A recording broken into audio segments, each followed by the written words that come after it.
ఒక చిన్న పల్లెటూరులో రాఘవయ్య అనే వృద్ధుడు జీవించేవాడు. ఆ గ్రామంలో ఆయన పేరు అందరికీ తెలుసు. ఎందుకంటే ఆయన పూర్వీకుల ఇల్లు గ్రామంలోనే అతిపెద్ద ఇల్లు. కాని ఆయన పూర్వీకుల ఇల్లు గ్రామంలోనే అతిపెద్ద ఇల్లు. లక్ష్మమ్మ మంచి మనసున్నది, కాని స్వభావం బలంగా ఉండేది.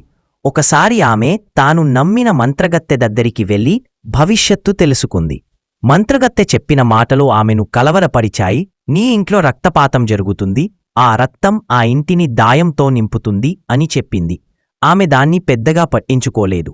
కాని కొంతకాలానికే కుటుంబంలో తగవులు మొదలయ్యాయి. సొంత ఆస్తి కోసం అన్నచెల్లెలు గొడవలు పడేవారు. ఒక రాత్రి కోపవేశంలో వెంకటేష్ తన చెల్లేలు సీతను కత్తితో పొడిచేశాడు. ఆ రక్తం ఆ ఇంటి మధ్యభాగంలో జారింది. సీత అక్కడిక్కడే మరణించింది. సీత ఆత్మశాంతి పొందలేదు. ఆమె ఇలాంటి మంచి మంచి వీడియోస్ కోసం మన యూట్యూబ్ ఛానల్ని సబ్స్క్రైబ్ చేసుకోండి.